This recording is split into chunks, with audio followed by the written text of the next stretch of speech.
Assalamualaikum warahmatullahi wabarakatuh. Konflik Palestina dan Israel kini sedang memanas sesudah Israel menyatakan seruan perang. Situasi itu pun banyak dibahas di media sosial termasuk di Twitter yang kini bernama X. Sebagian besar warganet Indonesia tentunya lebih mendukung Palestina dan Hamas.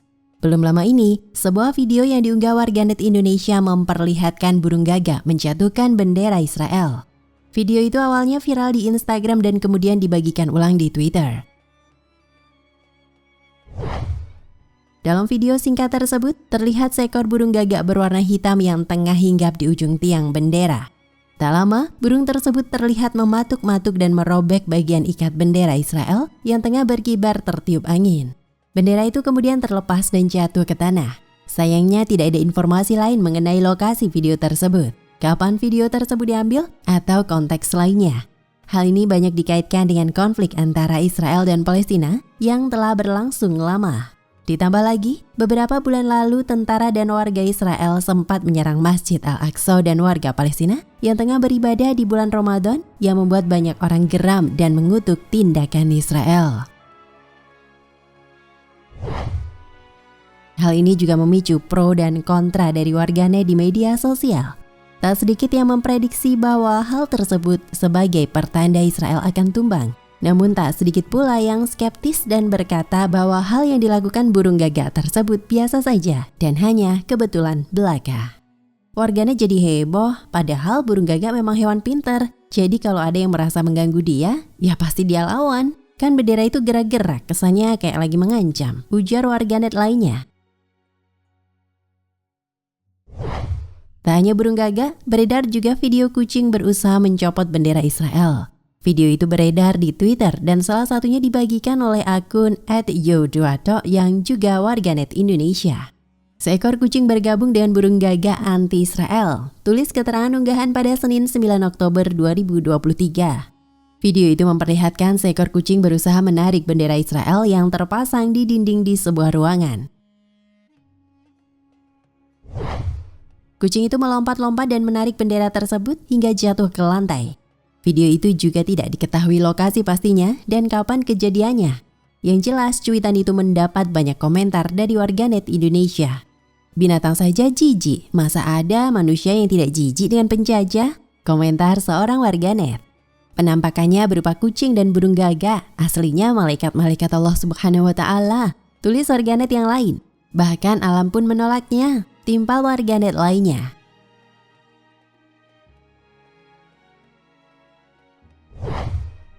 Perkembangan terkini di Gaza. Serangan Israel menghantam Gaza pada Minggu 31 Desember 2023 ketika kedua belah pihak mendekati akhir tahun kelam dan Perdana Menteri Israel Benjamin Netanyahu memperingatkan perang yang dipicu oleh serangan Hamas pada 7 Oktober akan berlangsung selama berbulan-bulan. Setidaknya 40 warga Palestina tewas dalam pengeboman semalam di Gaza, kata Kementerian Kesehatan di jalur Gaza yang dikuasai Hamas. Dengan 18 jenazah sejauh ini ditemukan dan banyak yang terkubur di bawah reruntuhan. Setelah ledakan kami tiba di lokasi serangan dan melihat banyak korban di mana-mana, kata seorang warga setempat setelah sebuah bangunan dihantam. Anak-anak masih hilang, kami tidak dapat menemukan mereka. Tentara Israel melaporkan terbunuhnya sekitar selusin pejuang musuh dalam berbagai pertempuran darat, serangan udara dan tank, dan mengatakan mereka telah menemukan terowongan Hamas dan menanam bahan peledak di sebuah taman kanak-kanak.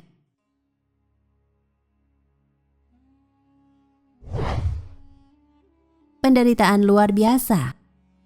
Ketika perang berkecamuk, Sekjen PBB Antonio Guterres mengutuk penderitaan manusia yang luar biasa dan hukuman kolektif terhadap warga sipil Palestina.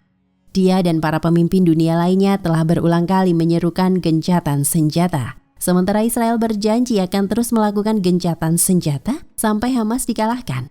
Sebuah posisi yang didukung oleh sekutu kuatnya, Amerika Serikat. Netanyahu menekankan lagi bahwa perang akan berlanjut selama berbulan-bulan sampai Hamas dilenyapkan dan para sandera dikembalikan.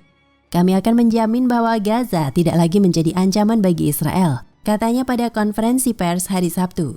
Pada hari Minggu ia bersumpah, kami akan melanjutkan perang defensif kami yang keadilan dan moralitasnya tiada bandingannya. Di Gaza, keluarga-keluarga Palestina yang banyak mengungsi ke wilayah paling selatan ketika medan pertempuran semakin dekat berdoa agar perang dihentikan.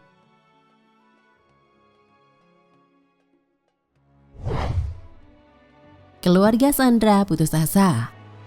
Setidaknya 129 sandera diyakini masih ditahan di Gaza setelah lebih dulu 100 orang dibebaskan melalui pertukaran tahanan dan gencatan senjata selama seminggu pada akhir November. Keluarga dan teman-teman dari para tawanan yang tersisa bersatu untuk terus menekan pemerintah agar membawa mereka pulang. Mediator internasional terus berupaya menuju jeda baru dalam pertempuran. Delegasi Hamas dari Qatar mengunjungi Kairo pada Jumat untuk membahas rencana 3 fase Mesir yang mengusulkan gencatan senjata yang dapat diperbarui, pembebasan sandera bagi tahanan Palestina, dan pada akhirnya mengakhiri perang, kata sumber yang dekat dengan Hamas. Sekutu mereka, Jihad Islam, mengatakan sehari kemudian bahwa faksi-faksi Palestina sedang dalam proses mengevaluasi proposal tersebut dan akan memberikan tanggapan dalam beberapa hari. Seorang pejabat Israel yang tidak disebutkan namanya melaporkan bahwa mediator Qatar telah mengatakan kepada Israel bahwa Hamas siap untuk merangkum pembicaraan mengenai pembebasan sandera baru dengan imbalan gencatan senjata. Netanyahu ketika ditanya tentang proses tersebut pada hari Sabtu mengatakan, Hamas telah memberikan segala macam ultimatum yang tidak kami terima. Kami melihat adanya perubahan tertentu, tetapi saya tidak ingin menciptakan ekspektasi, katanya tanpa menjelaskan lebih lanjut.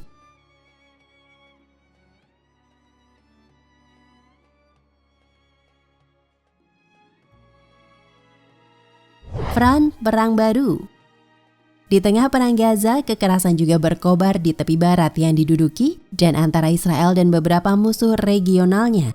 Aliansi kelompok-kelompok yang didukung Irak di Lebanon, Suriah, Irak, dan Yaman. Pasukan Israel di Israel Utara telah melakukan baku tembak besar-besaran melintasi perbatasan dengan kelompok bersenjata Hizbullah di sepanjang perbatasan yang dipatroli PBB.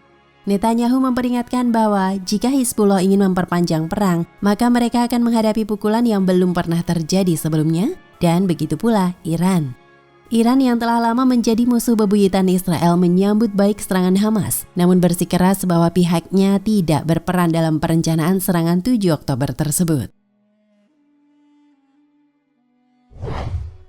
Teheran pekan lalu menyalahkan Israel karena membunuh Razi Mousavi, seorang komandan tertinggi Korps Garda Revolusi Islam dalam serangan rudal di Suriah, dan bersumpah kematiannya akan dibalas. Sekutu Iran lainnya, pemberontak Houthi Yaman, telah melancarkan serangan drone dan rudal terhadap kapal kargo di Laut Merah dengan mengatakan bahwa serangan tersebut untuk mendukung warga Palestina di Gaza. Washington telah membentuk satuan tugas angkatan laut multinasional untuk mencegah serangan semacam itu. Militer Amerika Serikat mengatakan pada Minggu bahwa helikopter Angkatan Laut Amerika menenggelamkan 3 kapal Houthi dan membunuh awaknya setelah mereka menyerang kapal kontainer milik Denmark. Nah, pemirsa Ensiklopedia Al-Fatih, sampai di sini perjumpaan kita kali ini. Semoga menginspirasi.